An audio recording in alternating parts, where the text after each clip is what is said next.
All right, well, I think we can go ahead and get started.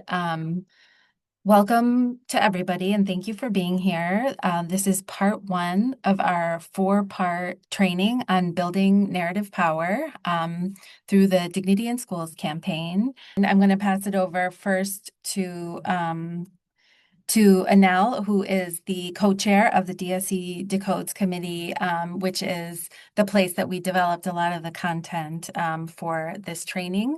I think to introduce himself and to share the prompt for the chat. Awesome.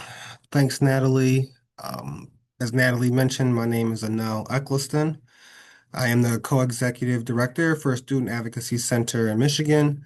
I'm really happy to be a part of the planning for this training here. And so we'll use the prompt here on the screen for you. Just as an example, again, my name is Anel Eccleston. I use he, him pronouns, and I'm with the Student Advocacy Center in Michigan. And an example of a TV, movie, or book hero that is actually a villain. I think for me, I always have to go with Magneto from the X-Men, right? I think super cool guy, could be kind of crazy to get to know, but I think he'll be kind of cool on the back end, right? A lot of history there with him. So, Natalie, do we want people to put this into the chat, or do we want folks to come off of mute and be able to answer the prompt? I think we have like 20 something people, so maybe a few people could come off mute if you're not able to share now, you can put it in the chat. But if a couple of people want to share verbally, I think we do have time for that. Awesome. Yeah, so anybody can jump on in here. Your name, pronouns, and org, and an example of a TV, movie, or book hero that you think is actually a villain. That was somebody that's a hero to you.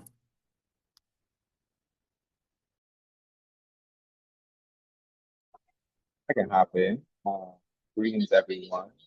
You will hear from me a little bit later as well.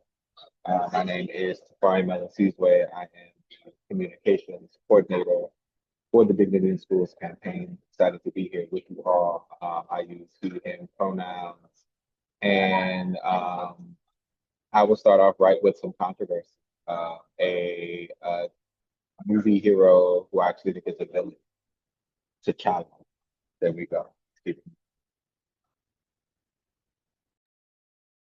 Thanks, Tafari. Anyone else want to come off of mute here? We have Tabitha in the chat, Kofi Power Pack in Illinois, Catwoman. I think a lot of us can love us some Catwoman, right?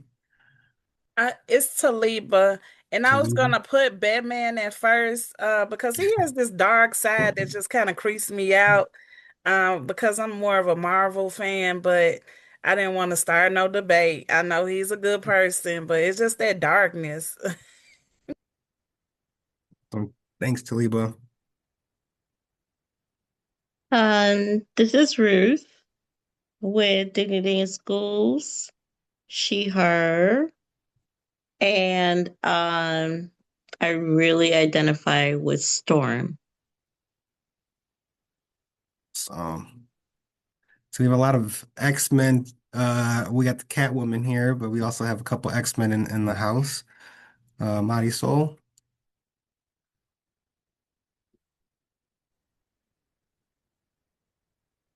Hola, mi nombre es Marisol Luna, soy parte de Coffee en Aurora y uno de los sería Vegeta de Dragon Ball Z. Antes era villano, después salvó a la Tierra, pero eso lo sé por mis hijos. Este, pero sí, gracias. So thank you. If I took that right, Dragon Ball Z, and it sounded like Vegeta was the one there. So love that reference as well. Let's see if we can get one more before we move on here. We have a lot going on in the chat too, so check that out as well. Hey, how are you? My name is Miss Paulette, 412 Justice. Mine is not a TV movie, mine is a live character. And those who know her will know Angel Gober, who is our executive director. She is the villain that plays good. So I'll use her as an example. And Safari, no. So that's my example. That's awesome. I absolutely love that. Thank you all for chiming in. Keep it going in the chat if you'd like. For us to kind of continue moving on here, just to go over the agenda for us today. We'll be kind of really talking about narrative and power building, right? Really sharing the workbook. How does this relate to typical communications work, right? Kind of doing deeper dives there, power building, kind of reviewing some of the intricacies of really deepening narrative work there. We're going to be kind of diving also into like what is narrative, defining that. What I think part of this is really so that we can all be on the same page and understanding the common language being used here today and how we can take that into our own areas and continue to uplift different narrative building strategies. And from there, we're going to kind of do some whiteboard activity, right? And kind of look at more narrative power work and how does that look and how do we kind of build those things. And then we're going to really kind of discuss at the end here, kind of getting closer to the end, we'll be looking at what kind of issues come up with narrative building, how to create a vision from their narrative as well, and really just pulling all the components together for us within decodes and also our communications committees, right? We've been talking about narrative building, and so we've built a narrative up for DSC as well. We'll be able to share some of that, and then really give you all some time to kind of work on drafting some narrative too there, and then we'll be prepared to close. So that's kind of what we have on deck for you all today. And so just really thinking about how we're going about some of the work that we're looking at today as well, right? The different approaches to this training series, right? There's a four parts to this, um, with goals of having, full narrative plan, right? How are we building narratives in our own communities? How are we developing that within our own organizations and our respective spaces? Um, how do we prepare to do this within our own groups and our own organization, right? I think we can all go like, yes, we're going to build a narrative on our own. And next thing we know, we're like, where do we start, right? And so we're hoping today and throughout the rest of these series of trainings here around our narrative workbook, that we'll be able to really help and guide you to that place of getting started. And just also just learning to see where we can add things into your own existing communications work, right? I think everything that we do, right, we have to be really mindful about framing, about narrative development, and where we can really try to bring in more access into our organizations through that practice as well. So that's really where we're at today, what we're bringing to you. And so just kind of hang on for the ride. I'll turn this back over to Natalie. Thanks so much, Anel. So yeah, I think Kim can share in the chat the workbook that Anel has been referring to. It basically has most of the content for all four parts of this session, of all four sessions of this training series. So if you aren't able to attend all of them, or you want to share it, like we said, do these processes with your organization or group, you have all the info, including suggested activities for how to do this yourselves. So Kim is, I think, going to put that in the chat. We have it in English and Spanish.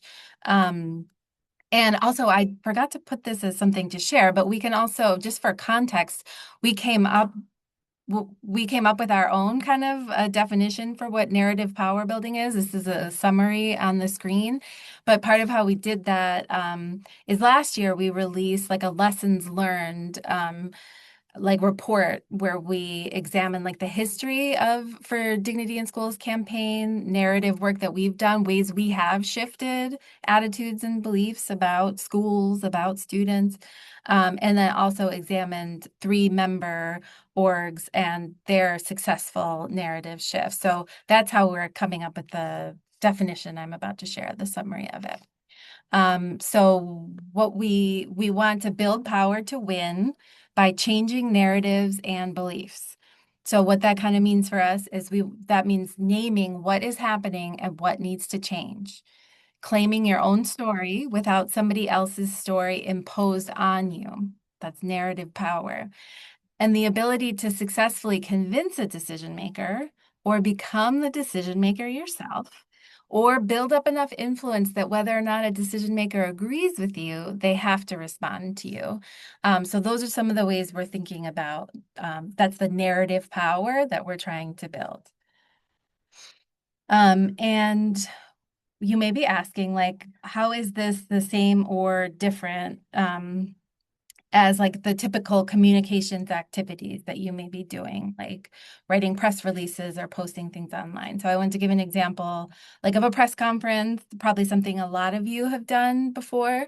So as an example, let's think of a press conference where your goal as an organization, maybe new data was just released by your school district showing a big increase in out of school suspensions. And you want people to know that, and you want to demand more positive supports for students. I imagine that's familiar, a familiar scenario. So I know many, probably all of you in some way could intuitively create a press release. You could choose media to invite. You can prep parent and youth speakers. You can post on social media about the event to meet those two goals. For sure, I know that probably everyone here could do that, or has like a ton of experience doing that. The idea, if you have a narrative vision, which is the longer term of where you're trying to go, and then a core message, which is like no matter what you're saying, you're always saying a version of that core message. It should be easier to create those things. And then every press release, every event, everything that you're doing should be working. It will be connecting those immediate campaign goals that you're fighting for now to some longer term transformations that you want to see, which I think, for a lot of people right now, we need that, right? We need that energy, like to see how the right now is connected to the future, and that feeling like we're building something. And so this is what we had been drafting in the DSC Decodes committee. As you can see, it starts with the thinking bubble. I know almost everybody, I think, who's been a part of this has heard me, make a joke about this. It doesn't look great. Eventually, we'll have like a nice version of it. But the idea is the cloud is kind of like, what you're thinking in the future. That's what we're talking about today for the most part. But we're going to be working through the training, getting to the core messages and some of the supporting messages and thinking about audiences and stuff like that and combating harmful narratives in the future sessions. So just want to pause for a second to see if there are any questions so far.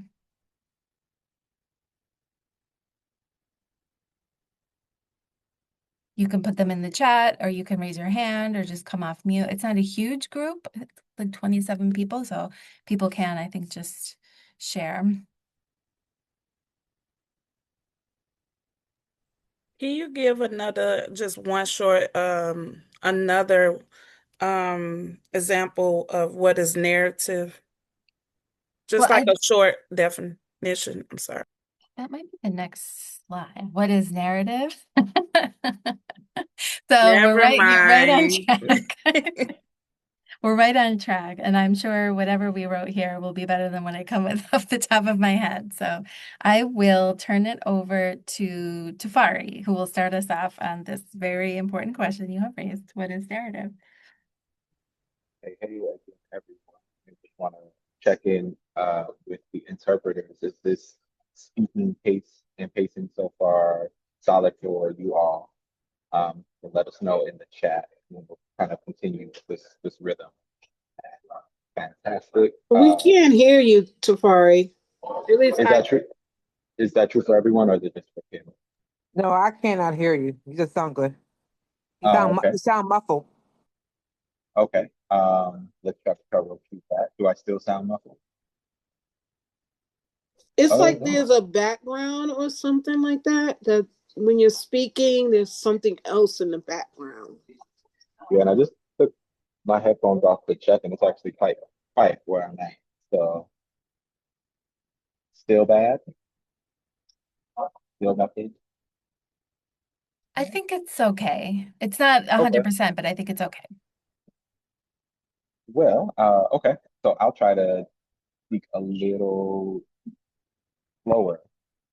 Um, Well, you continue to let me know in the chat if it's bad or it's better. So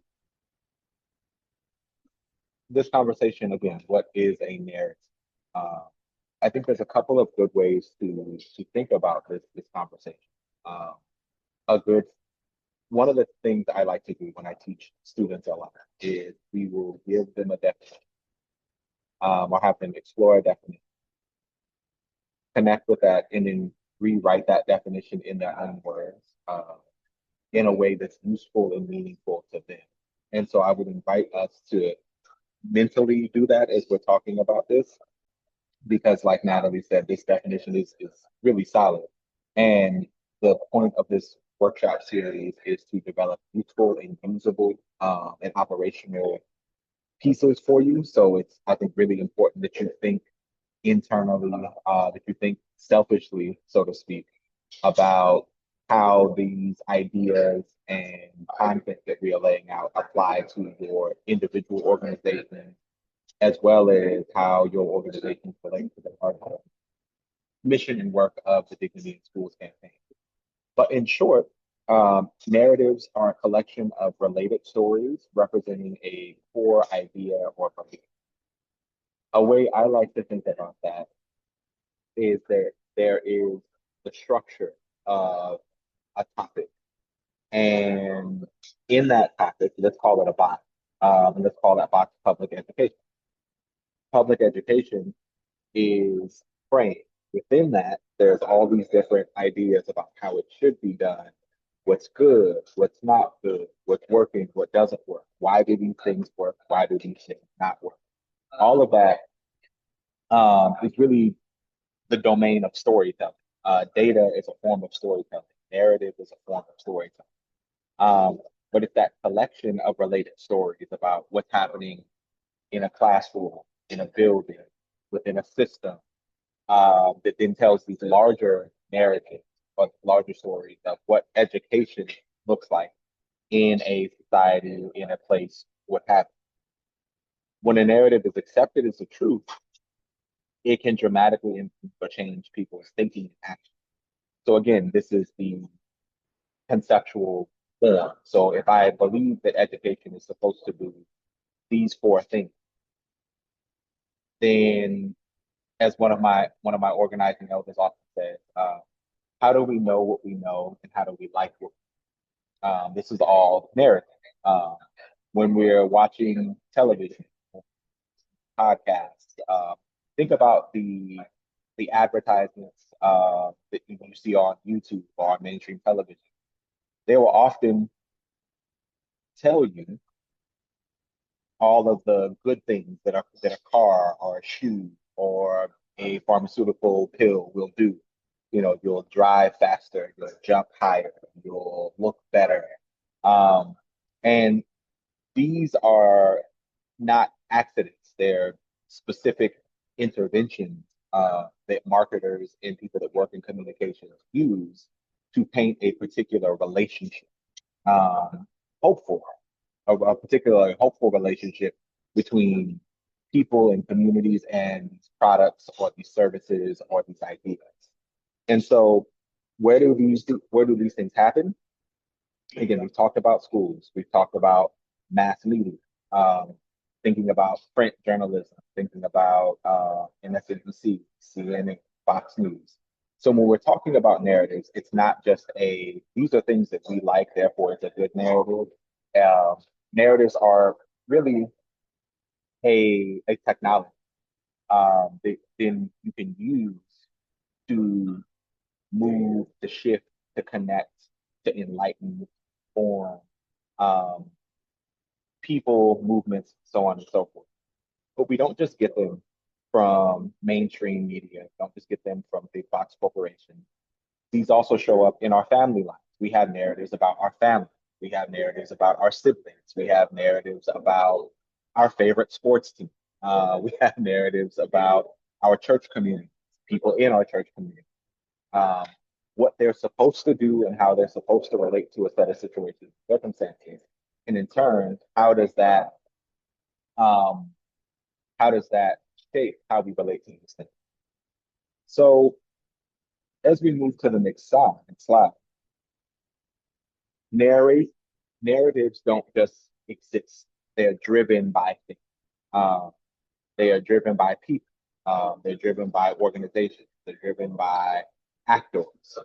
So if you think about a narrator like a story, and I want you all to think about your favorite books, your favorite, particularly fiction writing. Think about when you're reading the book, there's the dialogue between the characters, and then there's someone that is a narrator who will say, you know, as the cliche often says, like someone will be like, "I'm fine," and then the narrator say, "What he didn't know was he was not fine."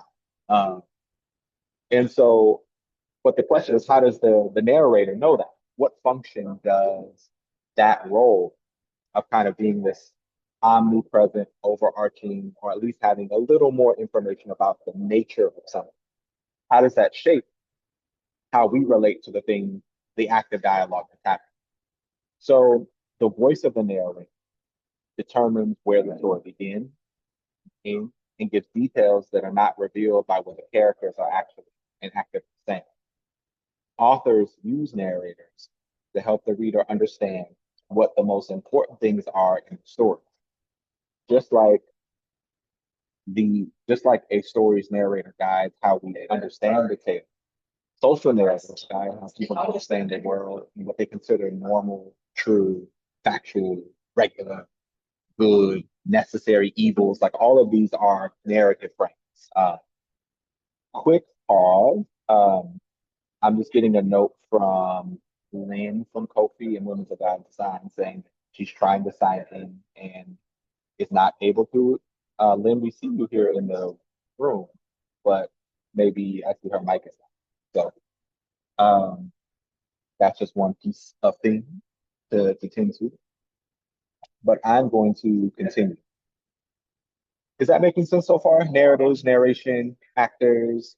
Um, again, another way we may look at this is how people sharing their individual stories to a group, trying to understand how disciplinary actions in the school building are affecting students. We take that data and we write this larger story because we're familiar with the 15 schools in the district, not just the one that the students are working in. And we're shaping, and I want us to be clear that ideas around shaping and emphasizing don't have to come at the expense of accuracy, at the expense of truth, at the expense of thoroughness.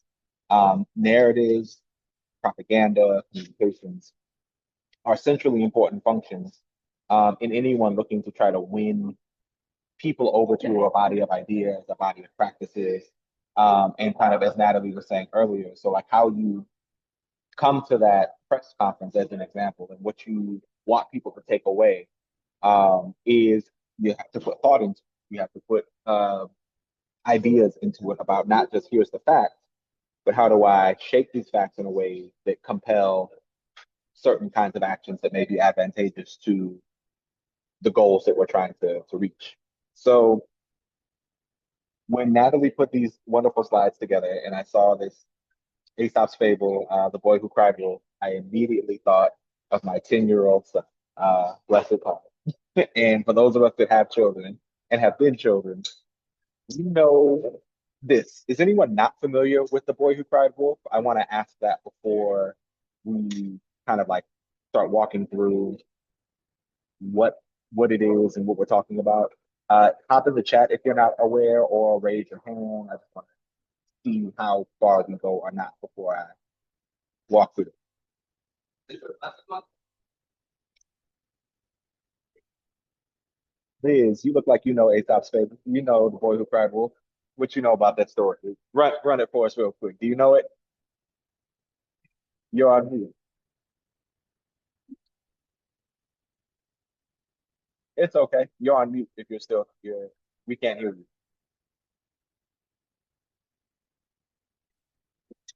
Well, I'll run it. No worries. No worries at all. It was a risk and invitation. You don't have to do it. Um, so to make a long story short, the Boy Who Cried Wolf details the story, I believe, of a little boy who was a sheep herder, and like makes a call. Oh, there's a wolf! There's a wolf! There's a wolf! People come to support him, protect the sheep. It's a joke. It's a joke. It's not true. He was bored, so he's telling this story of this risk of danger. And so the community marshals resources themselves, their bodies, whatever, to go support, and protect. And they find out it's a false alarm. So then they go, some time passes, it happens again.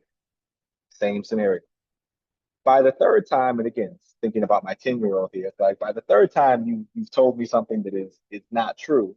The fourth time I hear it, I may not move as quickly or at all towards that scenario because we've had this conversation before where you're calling for help. I come and I realize very quickly that it's a ploy. And so, given that, I have some questions for us, and we can talk about them in the chat. What would you say is the core message of that kind of story? What's the moral? What are the morals that we're trying to pull from this fable, this ethic of the boy who cried wolf? What do you think the takeaway teaching message is? Anyone can hop in. Safari, um, I think that it means that you shouldn't take advantage of those that are there to help you. Okay. And why And why oh, go ahead. yeah, because like if I know I have this resource and then I try to access the resource when I really don't need it, it's like taking advantage of it, you know? I hear that. I hear that. And how do you think communities uh how would you respond in that situation? Say, hey, wait, you have me taking advantage of my resources. What would and you're calling me again? You're not using the resources that we've given you. Well, it's not producing, right? Like maybe this wasn't a good story scenario. The boy who cried wolf or whatever. Kim, I'm gonna piggyback on you. Not in that case, but however, I can see what you're saying.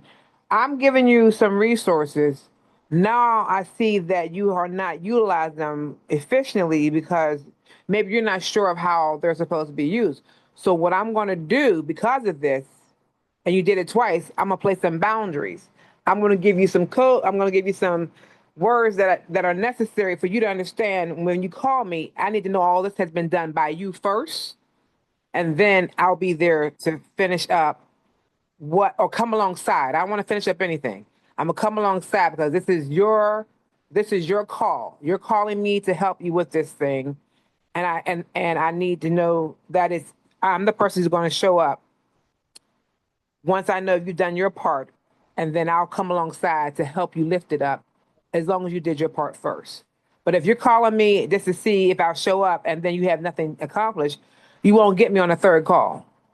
You will be that boy will be eaten by the wolf. Because I remember that story so real in elementary school. I'm like, no, you didn't call me 3 times, and you ain't. And no, I remember that story so real. That brought back elementary trauma. Safari, don't pull that out no more. I agree because then you're not on the side of the boy, Yep, right? You yep. should be on the side of the child, right? He needs help Hmm. and then he's playing games. It's like, yo, that don't work Hmm. too well in my household either, raising your kids either. So just saying.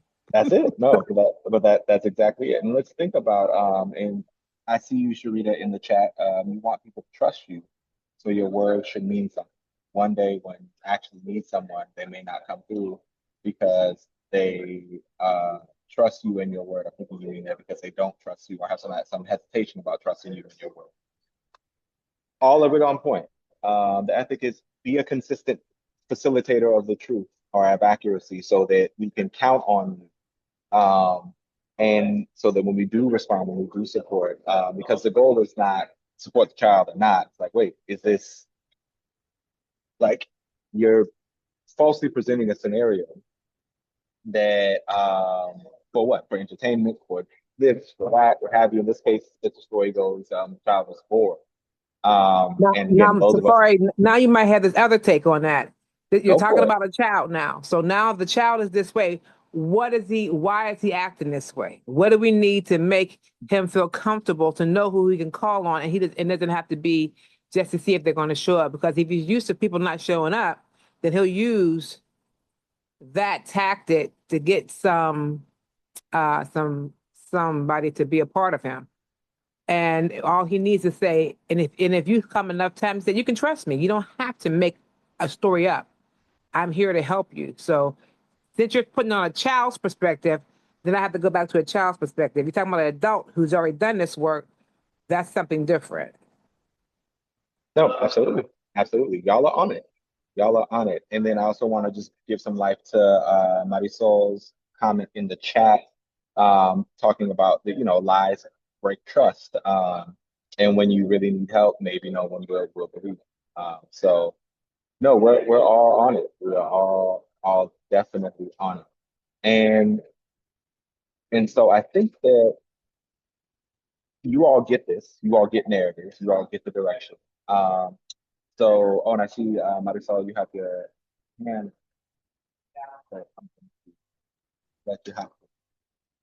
Ah, sí, pues nada más para decir que tal vez el niño tiene alguna necesidad emocional para que estén ahí con él o le hace falta que alguien lo guíe, quiere ser escuchado o visto por alguien o que alguien lo tome en cuenta, podría ser.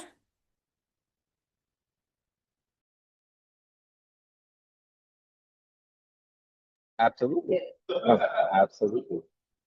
So, all absolutely accurate things. And this is, the researchers and the organizers in us move quickly to, okay, how do we transform the conditions so that to combat these kinds of harmful narratives? I think that's exactly spot on. And so I think we can move to the next slide. I am curious about this question though, like if Hop in. anyone has ever heard someone evoke this story, like politically, like in your organizing work or in your personal life. I think it is shorthand for sometimes kids lie, sometimes people lie too. So I'm just wondering if anyone has heard someone evoke this story, to make a point. Go ahead, Kim. Yeah, the narrative that public schools are failing. So now we need other means, other public things, right? That was the narrative. We need a report card, right, that has measures that are unrealistic, right? Instead of measuring growth, they're measuring other things. And now we're going to hold up this report card that says your school is now an F.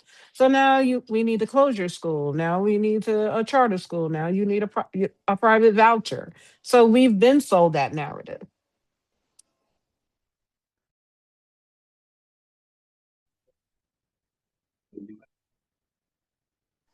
Not that public schools are perfect. Okay, now don't think I'm not saying that part. I know we need a lot of work, but I'm just saying that was a narrative. I try to quickly share. I think I use this in my everyday life. I'm the mother of four children, and um, they cry wolf all the time, from 21 to my 4-year old, and I believe in their cries all the time because I just cannot not I can't not recognize them. I guess it's the way. And then, but it brings me to my organizing. Um, I'm the I'm the organizer that hears everyone, right? And even if I feel like a parent is, not being truthful, it's a reason she's probably or he's probably not being truthful. So I'm I'm the South one. I want to hear everyone. I want to believe everyone. And because everyone has a story and it's a reason why, if they're not being truthful with their stories, always it got to be some background to it. So I just think, excuse me, I'm sorry, I'm in the midst of eating my lunch as well. But I think we should just give everybody grace. That's been like the theme. Lynn Morton is on here. That's been like the theme past couple of days. Give grace. And even when people are crying, wolf, give them grace and um just just know that it's always a story behind it, right? And Um, yeah, so that I'm a sucker. So but then maybe it's the good thing in me. It's the good. Indeed. No, this is a rich discussion, and we should continue it on how we relate to narratives and storytelling, and how we deal with, because often, our lives and our scenarios are far more complicated, far more layered, far more complex. But as a good rejoinder to talk through, again, this idea of disseminating dominant narratives and where they come from, where we catch them. Um, I'm going to pass it to Anel, who is going to run us through some of this and then continue with our workshop there. And thank you all for that part of the discussion. Awesome. Thank you, Tafari. So looking at this here, right, we can all kind of come up with the narratives that really impact our work. We've heard of, public schools aren't working. We need vouchers. We need options, right? We've heard these narratives as well. And so we wanted to be able to provide other examples of dominant narratives that really have a strong impact on our work, right? If you work hard, you can achieve the American dream, right? Yes and no, right? And so, how does that really fit into the work that we're bringing to our communities of equity, right? And creating opportunities for everyone to have the access they need to be able to achieve their own goals. Pull yourself up by your bootstraps. I think we've all heard that one too many times, right? I believe I heard Dr. Martin Luther King had said, how can I pull myself up by my bootstraps when I was never given the boots to put on in the first place, right? So, just off that alone, another narrative that's really impacting our work. The US is a melting pot. Yes, there's a very diverse population here. Again, we're talking about how are we creating space and access for everyone to be able to do that, also by not marginalizing and also honoring folks' cultures, heritages, and backgrounds, right? States' rights. We know so many different avenues for this in all of our respective states that we're in. And what does that look like for our families? It almost is like your rights are a hidden thing that you have to have access to find, right? So damaging to our work. And so kind of sitting with this here, what else do we have? What else other narratives are we hearing out that are really dominating our work? So let's just take a moment here, either drop it in the chat and let's see if we can get a couple of folks to come off mute and go ahead and share out a little bit. What are some of these additional narratives that we're hearing here? Closing schools are necessary so we have enough equity and resources. Closing schools are necessary for equity and resources. Liz? Parents don't care. Parents don't care. Wow. On the other side of that, and going back to vouchers, it's like parents want these vouchers, but why? Mhm. Parents want these vouchers. Yep. So you can get a couple of more here. Yeah. Public schools are failing, like why we need the vouchers, right? hmm And why we need to close schools, because they feel that we need to have more, less schools, less funding, whatever. The funding is not being utilized for the right places. So public schools, traditional public schools are not the best resource to get the funding. We see Ken put this in the chat here. Police keep us safe. Definitely a dominant narrative there. One more. We don't see color. Mm. Mm-mm-mm. Yeah, we just let that one sit for a minute, I guess, right?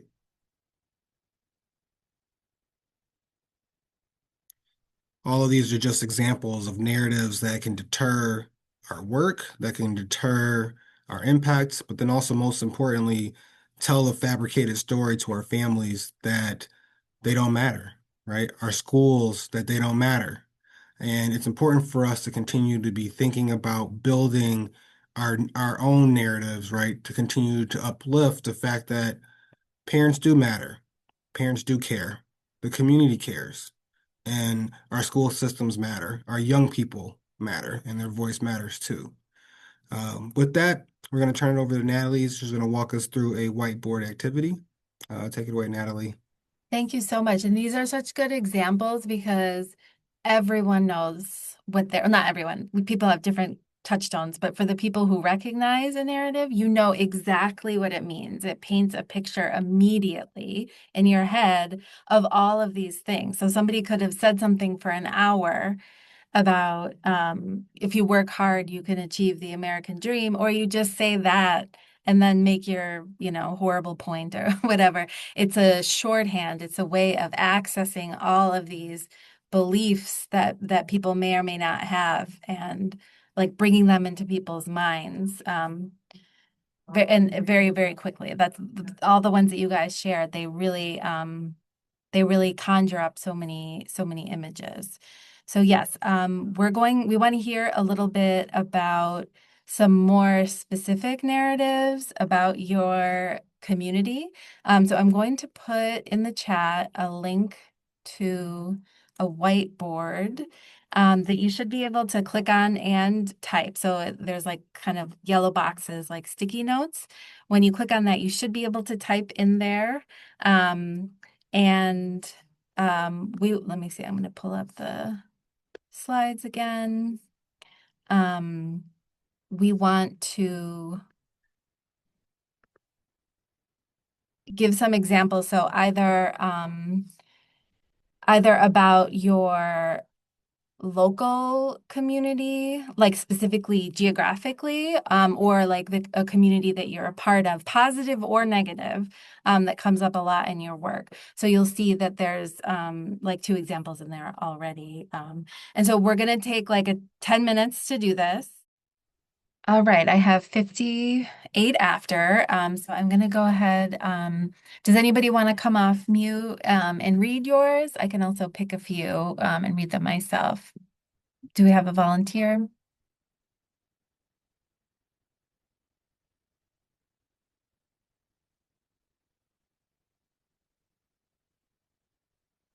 People may still be coming back. I can read a few. Students are not interested in learning. I'm sure we've all heard that. There's no parent involvement, so why bother? The narrative that when students graduate that they're prepared after high school. More students do not care, but the reality being that sometimes all they can do is show up. Parents deserve a seat at the policy-making table. Spending a lot of money in the district and the children are still failing. Let's see. School closures are needed to improve the district to provide better resources for the children. Students who receive special education services are not a priority. Our school wants police officers, security guards in schools. These are probably familiar to a lot of you, a lot of the same narratives, I'm sure. Any other ones that people want to add?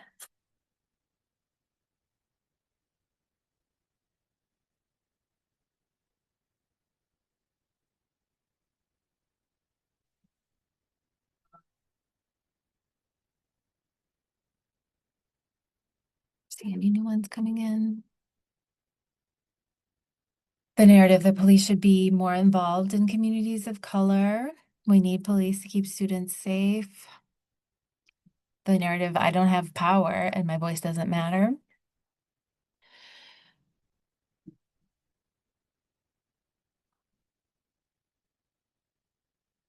Anybody else want to share something verbally?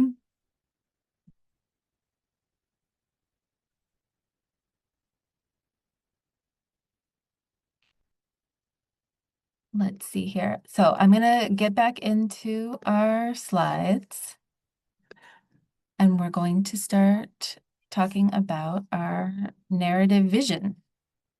So how do we get from what we are seeing right now in terms of narrative to what we want to see? All right, so what is your narrative vision? Our definition right now is that a narrative vision is the stories and beliefs about the topic of your work that you want to intentionally change so that you can win the laws, policies, programs that you want to see. And it is different. You probably have a mission statement of some kind or goals, maybe even a long-term vision for the world you want to see. The narrative vision is specifically about the narrative that we're talking about. So it's kind of like it's not necessarily about those laws and policies, the end goal, but it's like what will help you win that in terms of narrative shifting. And we just wanted to note too, like many of us are organizers, we think about different types of power. And so we understand that there is a limit to narrative power without other types of power. So the end goal of our work to change narrative in public education is to see real meaningful change in schools. So the goal is not just changes in beliefs or changes in the story.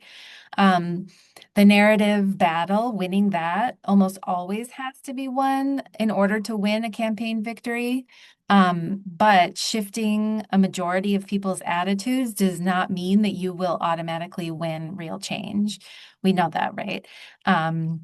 Narrative power is just one of the forms of power required to make change. So, we mentioned earlier, decision makers, if 99% of people are support what you're trying to do in your community, if the decision maker doesn't care, thinks that they will be, if they are elected or appointed or whatever, thinks nothing will happen to them, if they don't listen to you, then they might not listen to you. So we just want to make sure that we're clear that this is just one part of organizing, is the narrative side, a very important part. And so we wanted to give an example of the U.S. war in Iraq. We have more details of this in our workbook as an example, but many of you will remember that was certainly a big narrative, the post 9/11, the build up to the US invading Iraq. There were so many narratives. Some like weapons of mass destruction is a really good example that really stuck in people's minds, generated a lot of fear. And so in the very beginning, the majority of Americans were in support of that war. It was kind of unpopular. It was risky a bit to be against it. And it really only took a few years for the tide to turn on that, to the point where now a majority of Americans believe it was a mistake. But it was 10 years after really the change in beliefs that Americans had about whether or not they were supportive for us to actually, end that war or somewhat leave that country militarily. So that's an example where organizers were very effective in changing people's beliefs, but because of all kinds of different things, like the power hadn't shifted fully to actually change something. So we wanted to give an example that's like not in the education world, that just shows that, like I said, it's just one form of power. So we have a narrative vision. Wait, is this an Anel piece? I'll pass it to you in a second. So a narrative vision should be focused on the future. It's talking about what we want to see. So it's positive.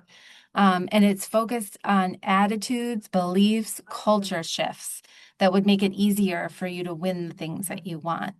So, there's overlap with like campaign goals and, policies you want to win. But for this, you do want to focus more on those, what people would have to believe, to make the changes that you want possible. So I'll pass it to Anel. And there are many people on this call who were part of drafting our narrative vision, which is probably too long. So I would say yours should be shorter. Don't follow our lead with that. Um, but I will pass it to, oh, wait, no. And to remind you, the narrative vision is where, this starts from. So we know what it is we're trying to change that will lead us to these other pieces. So I'll pass it to Anel.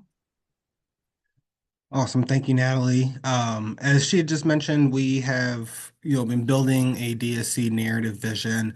And thank you to all who had stake in the development of this vision. We wanted to make sure we brought it to you today. And so I'll just go ahead and read this off for us. So please just follow along. We will change the story about public education in the U.S. so that people believe in the value of public schools and want to protect them because they can see a path forward for making them better. Schools will be seen as community hubs that belong to and are shaped by the people they serve.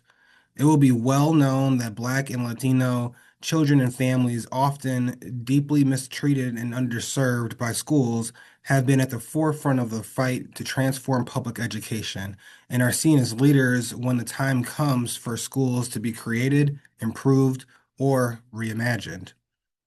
People will regularly hear examples of people whose lives were changed for the better by their public school. Truth will be valued over optics, whether it is about teaching real history, funding transparency, or how students are really doing. If a public school is not meeting the needs of any marginalized group, it will not be seen as successful. It will not be acceptable for any kids to fall through the cracks. People will expect real support for children who are struggling and approaches to conflict that address the root causes and create opportunities for learning and healing. More and more, people see that punishment, isolation, and incarceration do not solve problems. They actually make things worse. The idea that a student could be arrested, restrained, or hit in a school will be seen as deeply shameful and unacceptable. Stories of healing, restoration, and second chances are seen throughout the media. Our culture will see education as a human right and will celebrate the ability of people and institutions to transform.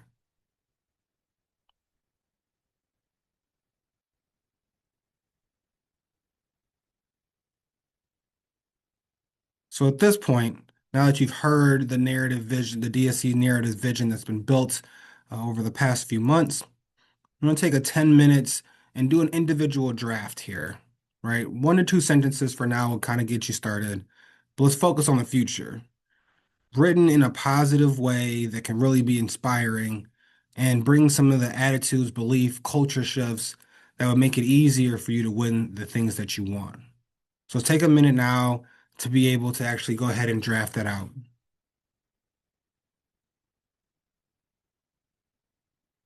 And then we'll come back and ask some folks to share. So it's about 8 minutes after the hour. So 18 after the hour, we'll come back. And if anyone has any questions here too that would help you draft it, you can share that now as well. I need all the questions. I don't know. I ain't understand none of this. Now, what are you asking us to do? So draft like one sentence, 2 sentences, something like that. You can add more later.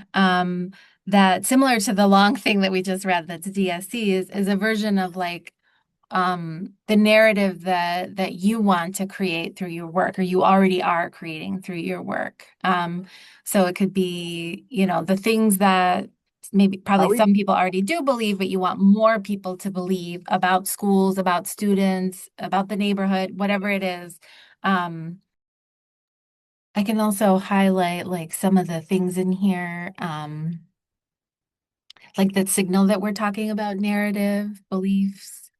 So we're talking in DSCs, I'll like give some examples. So in the first line, we're changing the story so that people believe. That's cues that we're talking about narrative shifting. We're talking about how schools will be seen, what will be well known, um, things that people will regularly hear about, hear examples about, what is valued, how a school will be seen or will not be seen, what people expect. So those are just like some of the verbs, I guess, ways of thinking about a sentence that show that you're talking about narrative shifting. Certain ideas that are seen as shameful and unacceptable, things like that. Stories, what stories we want to see in our media. All right, I have 18 after. Does somebody want to share verbally? Or people can continue to put some examples in the chat.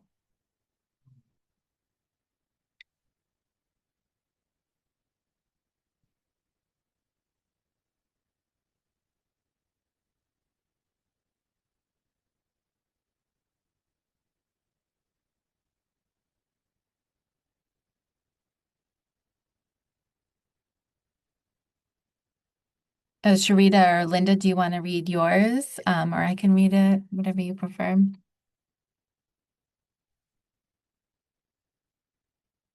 Okay, we have a great one. Too often, safety is discussed after something goes wrong. True safety is built through prevention, noticing warning signs, supporting students emotionally, and creating environments where concerns are addressed before they become emergencies. That's amazing. This is a really good example because it's about changing the definition people associate with safety. That's so key. So this is changing the definition of safety to talk about all the things that you want people to associate safety with. I'm assuming instead of things like police, metal detectors, whatever. For Linda, Patterson Education Fund continues to engage schools and communities to ensure that all students can and will graduate with high standards to continue on to college or career and become the best they can and want to be. And that the key thing for that I'm hearing in that is changing the belief that people believe that all students can, and that this is a possible goal. That's a shift in narrative. That the high standards are reachable and possible for all students. That's wonderful. Every child deserves to dream. It's time to transform education from one that narrows futures to one that opens them. That's amazing. I love that. That one is also, it has such a good image that you have, the narrowing of future versus opening it up to them. I love that. Any other ones that people want to share?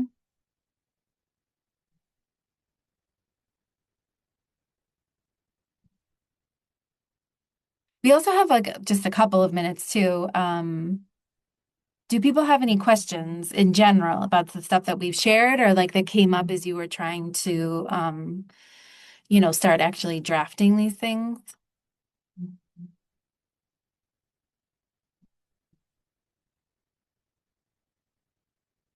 I can stop sharing and look at each other.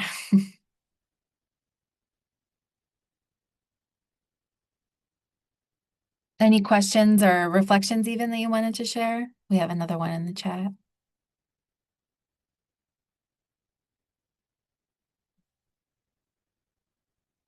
We visualize an education system that responds to families and puts children at the center. With organized and united families, change in public schools is possible. We dream of a future where public schools are spaces of dignity, support, and opportunities for all children. That's also beautiful. So it's changing who's at the center. That's definitely narrative. Who are we thinking of when we're designing these things? What type of space is it?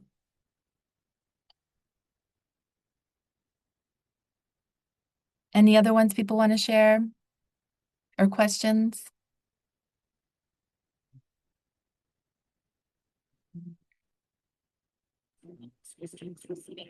I'll share mine. I don't know if it's a vision statement or I think they're all into for me anyway, for intertwined, right? Mhm. So that parents are seen as vital partners along with educators, students, and the community in the success of the school. Parents are invited and welcome to participate in decision making, and the district schools are thriving, students are succeeding, and they are hubs of community activities. That's great. Thank you.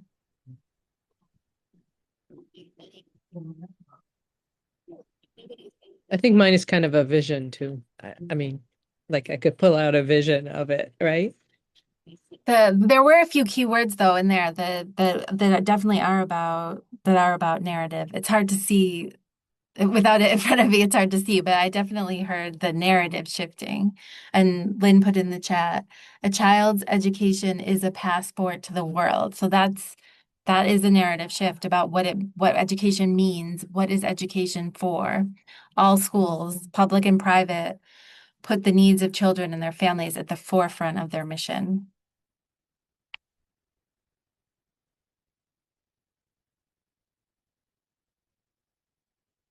All right, let's see.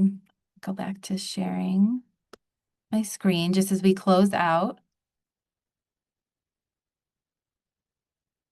I think the rest of the slides are all mine. Is that right? Yes. Okay. Um, So as we advertised and talked about in the beginning, this is a 4-part training series. So this was the first part, and thank you everyone for being here and sticking with us and participating in all of that. So the next 3 sessions are on these dates. I will say there was like a week where the Zoom like confirmation was putting the wrong date, like when it created a calendar invite. I don't know why it was doing that. These are the dates. So you can take a look and see if you registered on Zoom and it created a calendar invite. Just make sure that it is correct.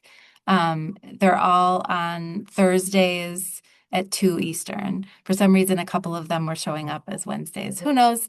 Automated, but I think it's working now. But they're all on Thursdays at 2 Eastern through February and March. So the next one we're going to build on trying to get to the core message that you want to get out there. So it'll be another kind of working session. I know probably some of you are driving or multitasking, and that's fine. You can, just think about how you want to apply these things. But then, you're definitely encouraged to be like drafting and writing as we go and figuring out what your supporting messages are.